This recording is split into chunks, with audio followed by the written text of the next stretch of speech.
Hey everybody, Connor here, this is BoatsDon'tSink. Today is the release day for Fate Stay Night Heaven's Feel. So I've got my top 10 video here for you guys. But before we jump into the top 10 for this set, Fate is a series with multiple sets now of support. This is the fourth one they've gotten in English. So before we go into the new cards, I want to talk a little bit about some of the previous support they have. Since it has some pretty unique cards that other sets don't, and that's going to be a pretty big factor in influencing our rating of these new cards.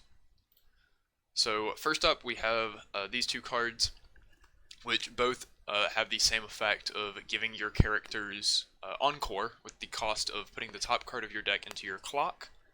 The Shiro on the left gives it to all of your Master Trait characters, and the Rin on the right gives it to all of your characters with Rin or Archer in their card name.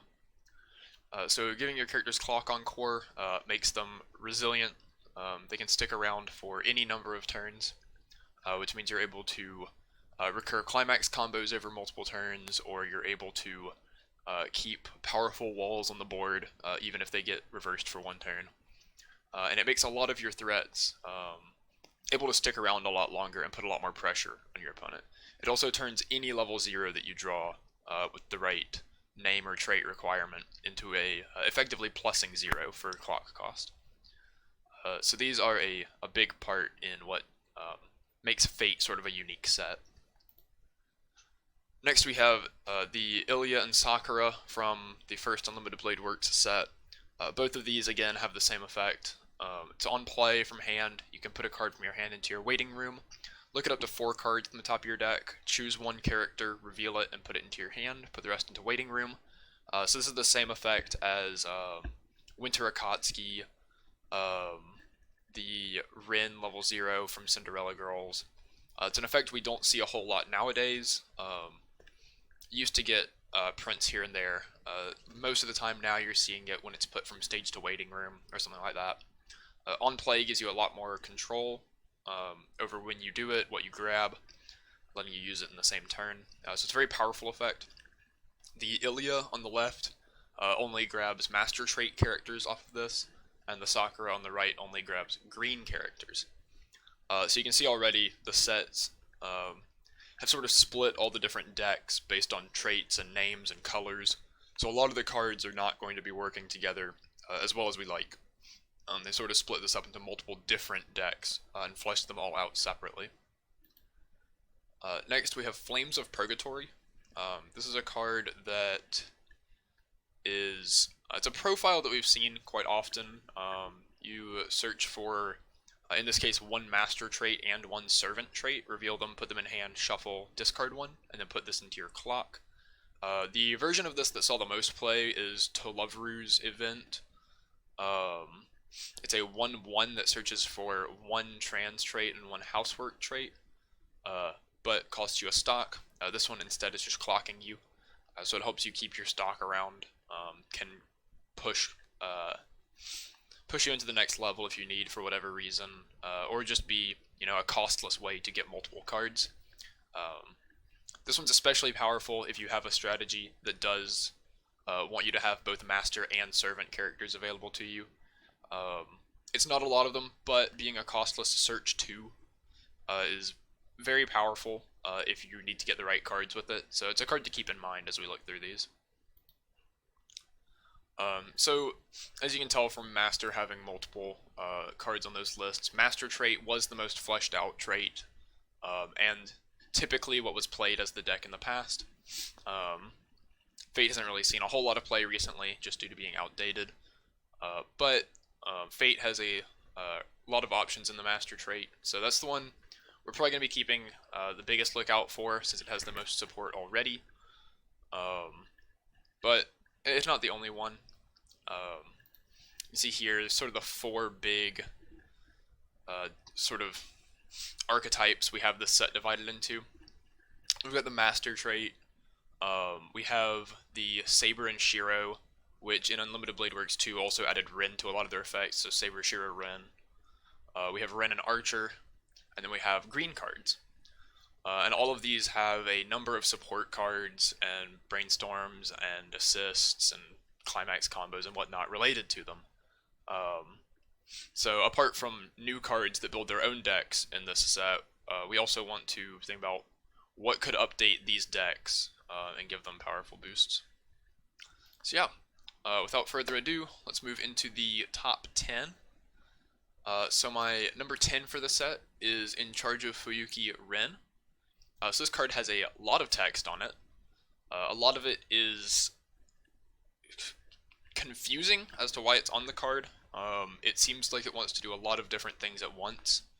The first line of text here, continuous. During this card's battle, your opponent cannot play event cards from hand. Seems like a decent place to start, but then we're going to see a lot of back row effects on the card, and wonder why it has this.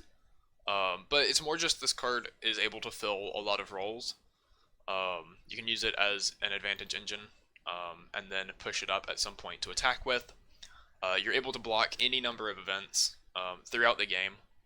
If you want to use this as, say, your third attacker at level 1, it gains 2,000 power during your turn, so maybe you can push it up and attack over an arm and assist, or not an arm and assist, but an arm and 1-0 or something, right? Or if AOT fields a global to the front row. You can try to reverse that. They can't play their mobility gear to save it. Compass can't be played against you. If you push this up like alongside your early plays, you can stop them from playing, say, like a rest counter or stock swap against you. If you're using this as like your third lane in the end game, or say your finishing turn doesn't kill your opponent and you need to play this to try to go for the last few damage, they can't anti-damage you. So it just has a bunch of strange sort of utility throughout the game where you get to block events. Not the reason you'd ever play this card, but it gives it a nice extra purpose. So the next line of text on it, we have the all of your other master or servant characters get plus 500 power. So this is just a global 500, and it works for master and servant, which is pretty much every character in all of Fate. So thankfully they've moved away from splitting just masters off from the rest of the cards as much in this set. And we get a bunch of cards that work together. Next we have, when a climax is placed on your climax area, you may pay the cost. If you do, look at up to 4 cards on the top of your deck, choose up to 1 master or servant, reveal it to your opponent, put it into hand, put the rest into your waiting room. This is a pretty solid form of card advantage. We've seen this on Amagi, we've seen this in Card Captor Sakura. The Sword Art plays this on a Lifa 0. It's good with any kind of climax, but it's historically been best alongside Stock Souls, which thankfully the Unlimited Blade Works 2 Rin combo, so this fits into the Rin Archer deck pretty well. This is on a Stock Soul, and it's a reverse combo, so the extra 500 power helps us, and we get supplemental advantage in matchups where we can't get reverses, or just alongside our reverses. And the new level 1 combo for Rin, from Heaven's Feel, is also on a Stock Soul. So both of these effectively allow us to check top 4 and add 1 for free alongside this card, which is pretty solid. So it fits pretty handily just into the Rin Archer deck already. But it has Rin in its name. It can go in the Saber Rin Shiro decks. Again, those mostly need reverses, so it's helping in the same sort of ways and works as advantage in matchups where you don't get reverses.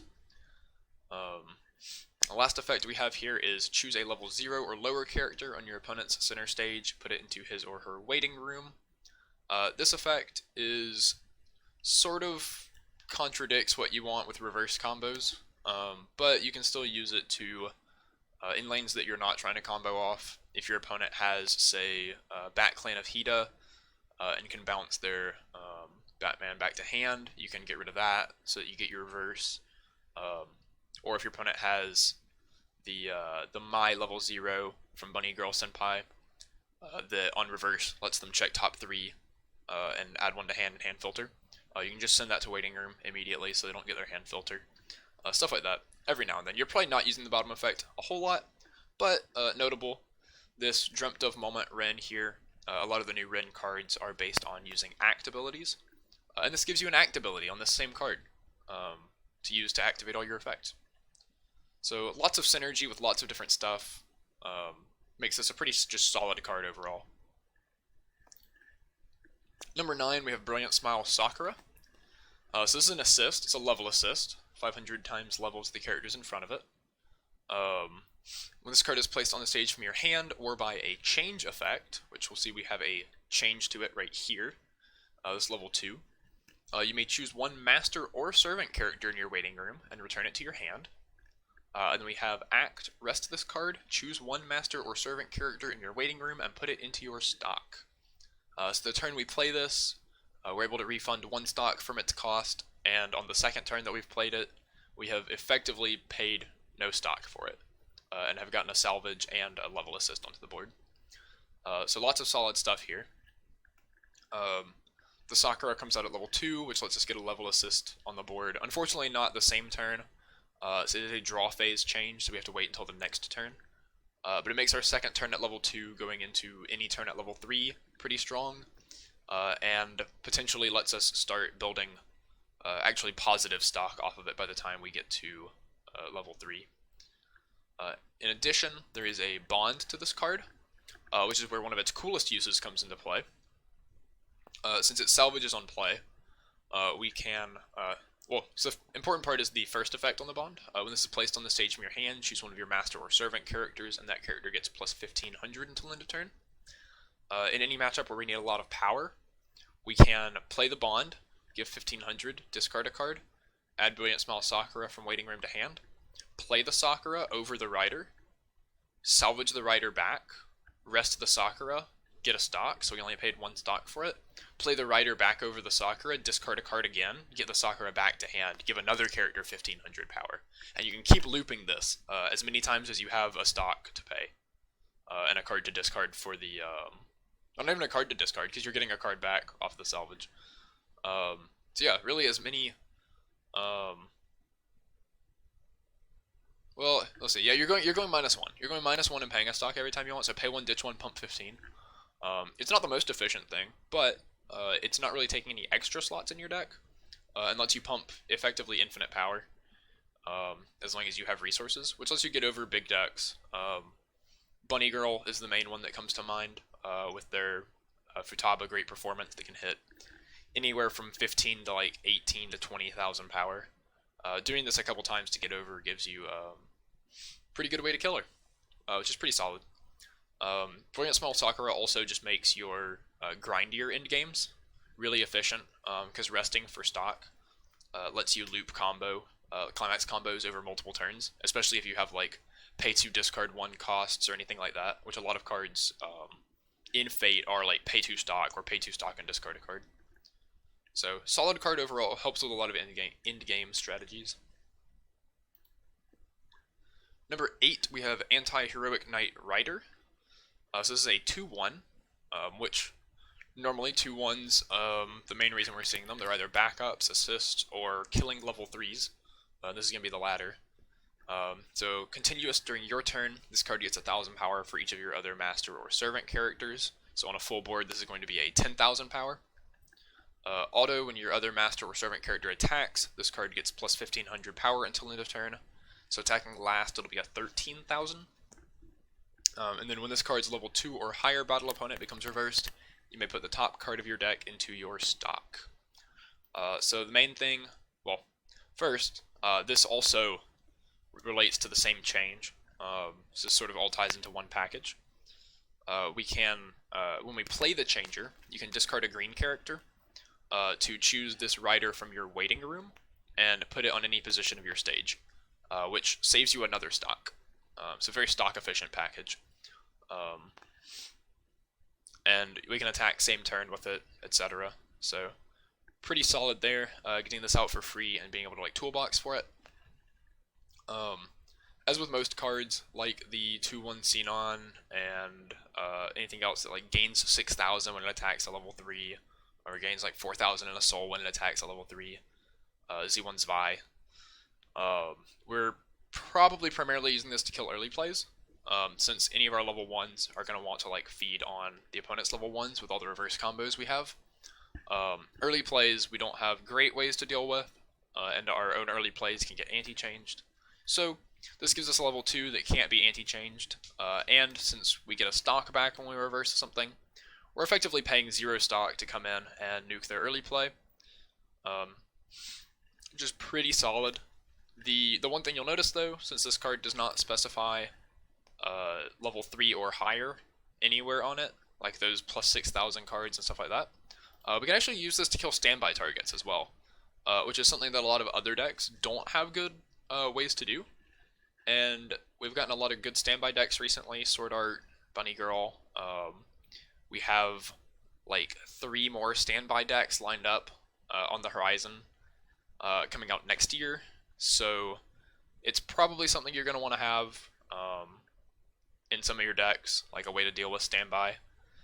Since the 2/2s that they can't be anti-changed a lot of time, because once you hit level 2, they're just actual 2/2s, but they're really big. They're like anywhere from 11,000 to 13,000, and a lot of decks don't have good ways to answer that without early plays, and early plays can get anti-changed, which is a bit scary. So this gives us a good way to answer it for still effectively 0 stock, since we get our stock off of reversing level 2s as well. It gives you a good game plan, just a good rounded game plan against a lot of top decks right now. Number 7, we have Ruthless King of Knights Saber Altar.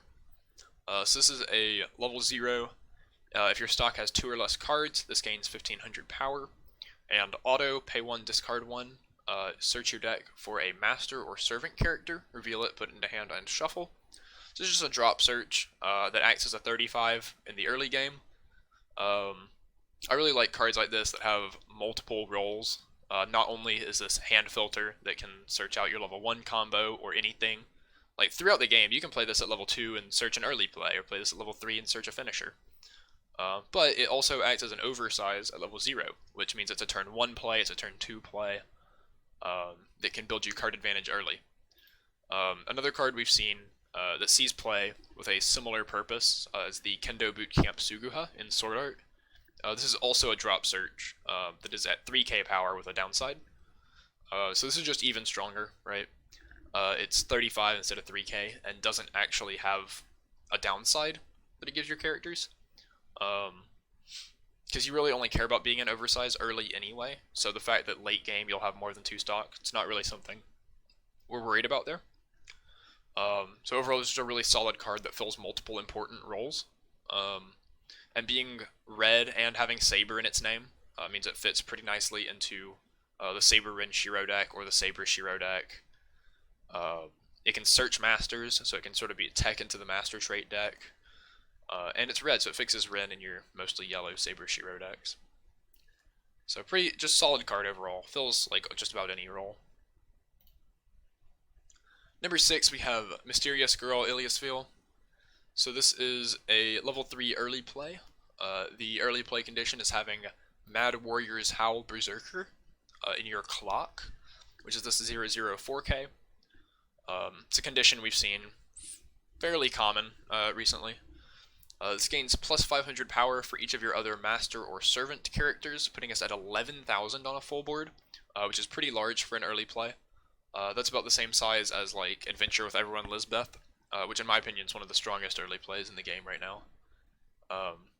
And then we have auto. When this card is placed on the stage from your hand, you may pay the cost. If you do, put the bottom card of your clock into your stock. So discard 1, heal to stock. But notably, we're healing the bottom card off, so that if you clock this Berserker for turn in order to early play, you can early play multiple times. You're not just healing it off immediately, which is very similar to the... Oh, alright. We'll get there in a second. The Berserker, we'll talk about the Berserker real quick. It's, the Berserker is a 4k, so it's an oversized with 2 downsides. If you don't have a character with Illya in its card name, it cannot stand during your stand phase, so these are some Illyas here that you might see at level 0. And the other effect is, when this card becomes reversed in battle, put this at the bottom of your deck. So just 2 downsides. The biggest issue with this Illya is that it's a very strong early play, but the card that you have to put into your clock is not a card that fits into a lot of decks well. A lot of decks don't have a lot of Illya level 0s that they want to be playing outside of the Azusa effect one, the Silver Thread Alchemy Elgin lead. So it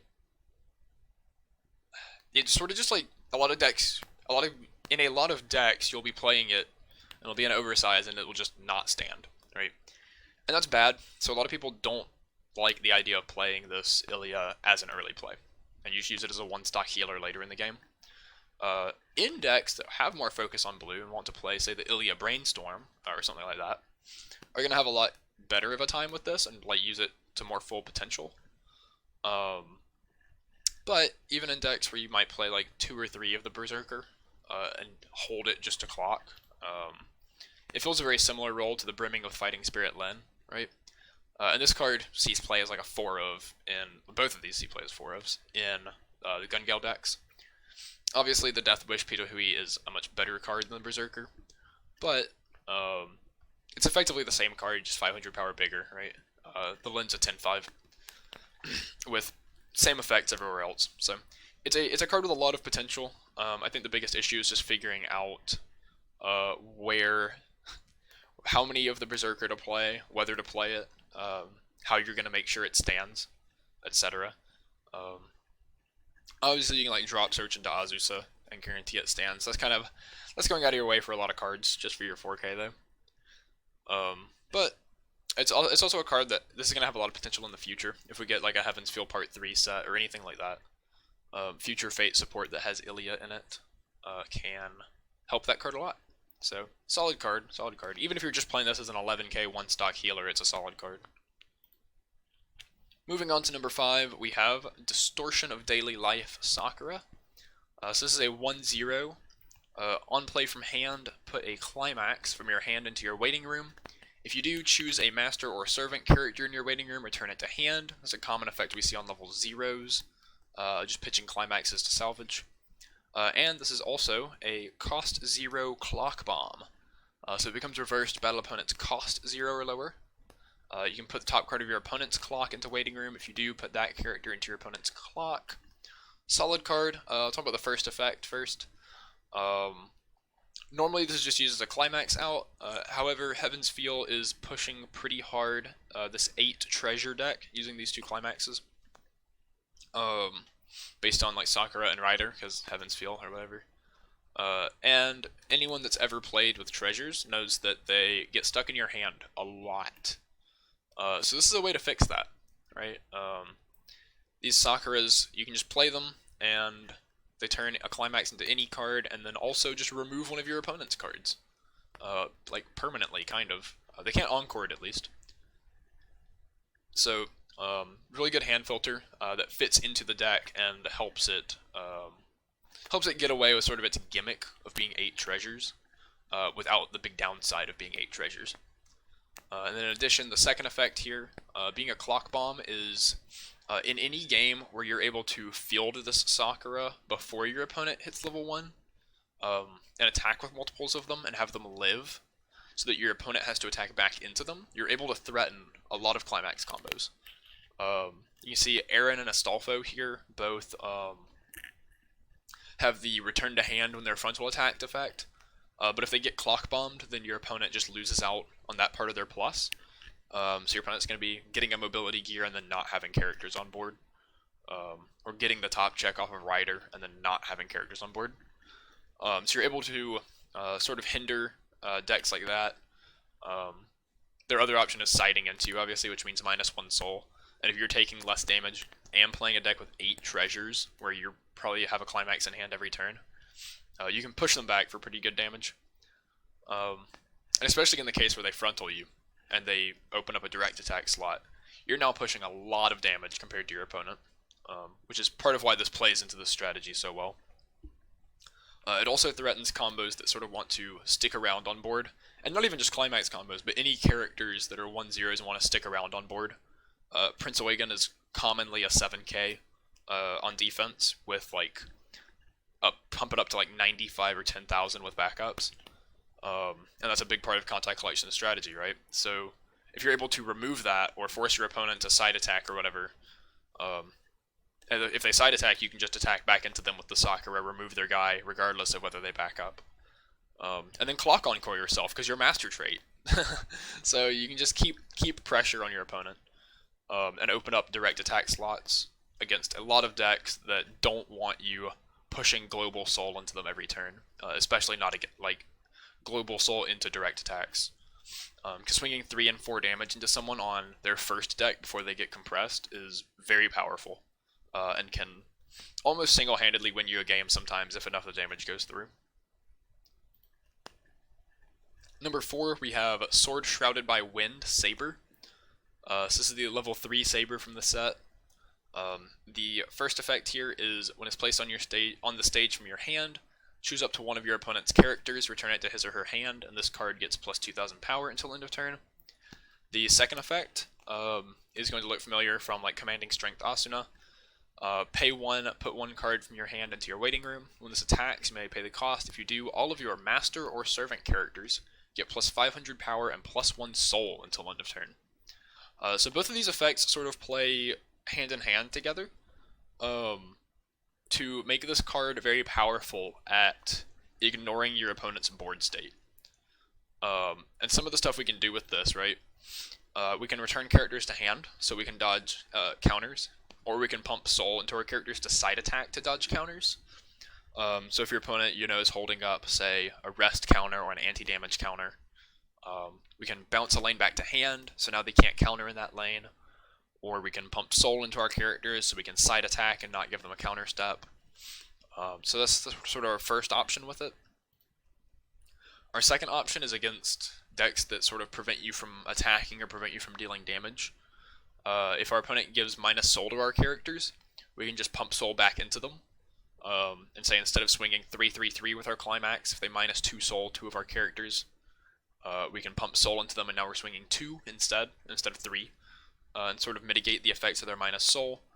Or a card like Rider that prevents you from frontal attacking. We can play a climax and now be like siding for 1, and still deal what damage we can through Rider. And especially like you can play this, bounce 1 Rider to hand, and then side for 1 into the other Rider. So you're still keeping like a lot more pressure than you would have without this card. And notably, you can also bounce just huge threats that are trying to take over the board on their own, like Futaba from Bunny Girl. You just return it to the hand, they don't get great performance anymore, and a lot of their level 3 game plan gets a lot weaker at that point. Moving on to number 3, we have Heroic Rin Archer. So this is a 2/1, which is 1 effect printed on it. When this card is placed on the stage from your hand, if your deck has 5 or less cards, return all cards in your waiting room to your deck. If you do, shuffle your deck and draw 1 card. So this is very similar to Angel in White Kosaki, which is a card you've probably not seen played against you very recently because it's from Nisekoi, but it was a card that was part of a strong enough engine in the Japanese format to get restricted for a while. Though not entirely due to itself, but it's a profile that's historically been very powerful, and one that we don't get printed very often. Very rarely, in fact, do we get a free fresh like this. Most of them recently have been like on backups or whatnot, but backups, right, you're pitching them from hand and paying like 3 stock total or whatever. Like you probably see the Arisa backup in Bang Dream. This is just a 2/1 that sticks around and gets to attack, and cantrips you. So, if you want to think about it as you're drawing a card back and not taking refresh point, this is a 2/1 8k that plus 1s and heals 1 on play. So this is... There's really not even a level 3 that plus 1s and heals 1 on play, because usually those are like one or the other. This is doing a lot. And it's doing powerful things, right? And in combination with all the deck control that this has, between like Brainstorms and the Azusa effects, and we'll see, like you have treasures to go through your deck quickly if you're playing that build. Excuse me. A lot of the builds of Fate have events, so like the Rin Archer deck has an event. 1/0, look at up to 4 cards on the top of your deck, choose a Rin or Archer, reveal it, add it to hand, put the rest in waiting room. There's one that does it for blue characters as well. So you have a lot of ways to sort of mill through your deck and control your deck in order to hit this timing on every deck state. So when you're playing this in combination with, say, like early play heals or anything like that, you're able to sort of keep a loop going where you're just taking a lot less damage than your opponent.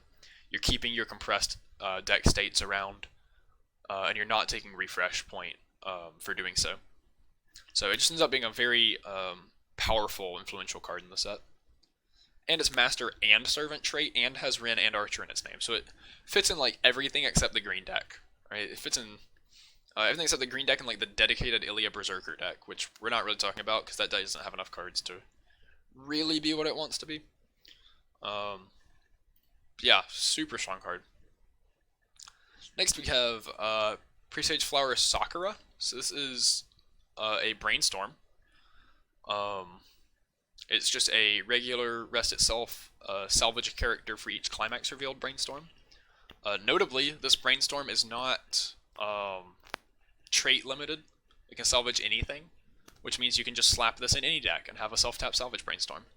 You can get Shiros back, Masters, Servants, cards that don't have traits, blue cards, just whatever, any character. So very splashable. It also means we're able to easily fit techs in, like if we wanted to play that Sabre level 3 in the Rin Archer deck or in the green deck, we're able to easily get access to it. And its other effect here, the first one, auto, put one card from your hand into your waiting room. When your character's trigger check reveals a climax, if that card's trigger icon is treasure, you may pay the cost. If you do, choose a card in your clock, return it to hand, and put the top card of your deck into your clock. So as I said before, Heaven's Feel is pushing this 8 treasure deck, and this is just another way for us to constantly make sure that we aren't clogging our hand up with these treasures.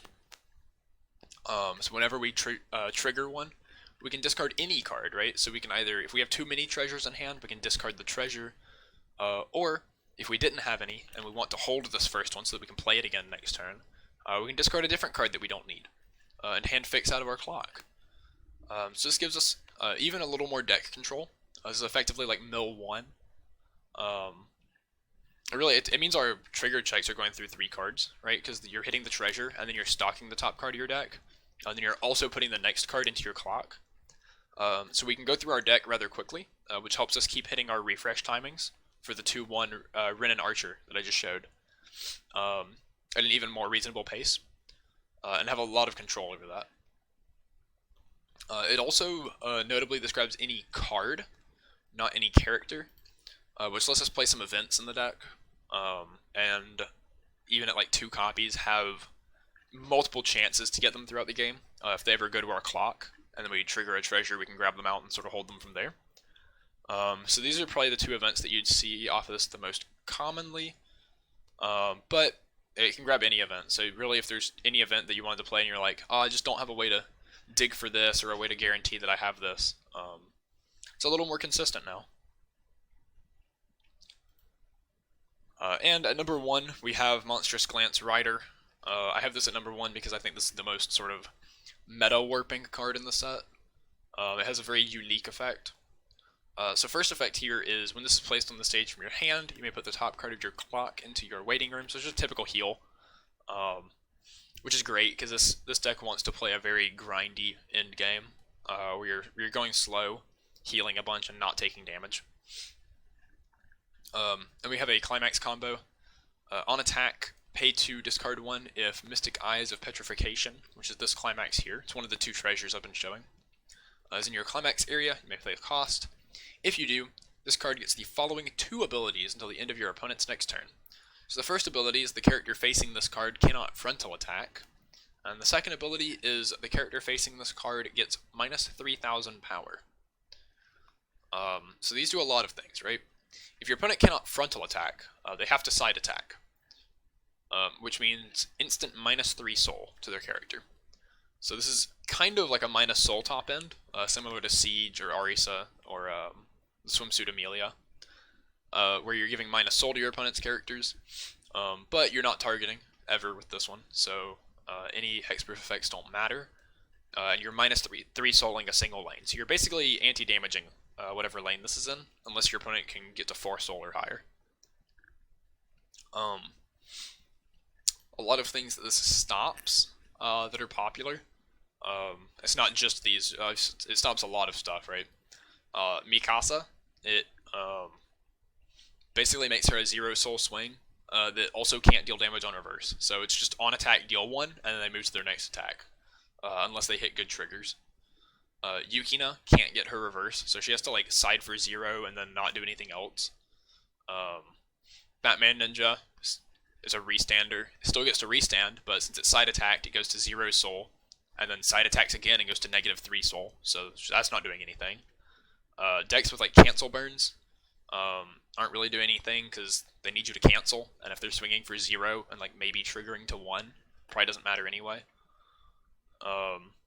Karen in Review Starlight needs to reverse, so like anything that needs to reverse, anything that's attacking multiple times, is now all of a sudden doing a lot less. The best things against this are still going to be like on attack, so like Xenon on attack deal 4, Konosuba has on attack deal 5. These effects are still going to be going off and dealing damage to you, but with all your like free fresh and stuff like that, and treasures, so you're not getting climaxes stuck in stock. Hopefully, you have a pretty compressed deck state and are able to like live through these big burns. And when you're only taking like maybe 2 instances of damage a turn, 2 or 3 instances instead of say 5 or 6, you're a lot more likely to be able to grind out the game. And against decks that are slower, that don't have these big finishers, and are also trying to heal, well, now they're trying to heal while you're attacking them, and you're trying to heal while they're not attacking you. So it gives you just really grindy defensive endgame that sort of forces your opponent to have some response to your riders in order to have any chance against you. The -3000 part of it means that, say you do this combo and your opponent's like, well, I don't want to waste like playing my Yukinas this turn, right? Or like I might play one to the backstage so I get to heal, and then it doesn't die, and I might get to combo off next turn. And they try to play costless characters up front to sort of save their stock compression and not waste their characters into your riders until you miss combo. This is something you can do with like minus soul a lot. You can just sort of wait until they miss it. But unfortunately, your opponent can't just field zeros into it and swing, because the moment they play anything with 3000 or less power, it just goes to waiting room because of the -3000 effect. So if they put anything directly across from her, like this 3k vanilla Shiro, it immediately goes to the waiting room for rule action. Even if it's something like Time to Get Serious Kirito, that has an auto effect that gives it power. So Kirito normally would come in and pump himself 15 to go to 35. He goes to waiting room before the auto effect resolves. So he comes in and rule action immediately kills him, and then he attempts to gain 15, but he's already in waiting room. So you're able to sort of force your opponent to play their heavier costed characters, or at least level 1s, into this. They can't just play their shitters and hope it works, which can hurt your opponent's compression. It can make your opponent sort of try to go off too early and give you even more lead against them. So as a review, here is my top 10 for the set. And then my placing on my tier list, I have it moving up, Fate moving from C tier to A tier because of this set. I think that it goes from a set where it's sort of very split and doesn't really know which deck it wants to be playing, and sort of have a little overcosted or inconsistent tools in all those decks, to being a pretty coherent deck. A lot of the sort of side builds get rounded out with this set. The new 8 treasure build is pushed pretty hard and has a lot of support. And the old builds, they get fleshed out to a point where you can play them a lot more reasonably. So I think overall, Fate moves up to A tier here, fitting in here overall on the tier list, up in A. So, and again, this tier list is just alphabetical within tier. It's not in any specific order, so I don't think Fate is necessarily higher than ReZero or Sword Art. It's in the same tier alphabetically. But I think Fate slots in very strong into the metagame right now. A lot of decks have to start playing. They already sort of had to start playing answers to field threats when Bunny Girl came out, right? Introducing a lot of cards in order to bounce Futaba, so you can deal with Futaba. The issue with trying to do this against Fate is that Fate isn't just fielding one rider a lot of the time, or it has the ability to field multiple riders. So this new field-based threat, you sort of have to have a way to deal with it in multiples, or have a way to stall the game until rider doesn't go off, or your opponent runs out of resources. So it's just an overall strong, consistent deck. Clock on core on a lot of things gives it really powerful consistency. It has access to Azusa, which not a lot of sets have. Out of these out of all of the A and A plus tier decks, the only one with Azusa is Kantai Collection. And Bang Dream has it for yellow characters only, and Love Live Sunshine has it at level 1. So like not a lot of decks even have access to it, right? It's a really powerful tool. All around, set has strong cards. So yeah, thank you guys for watching, and I'll have some sample deck lists up for you guys soon. See you guys next time.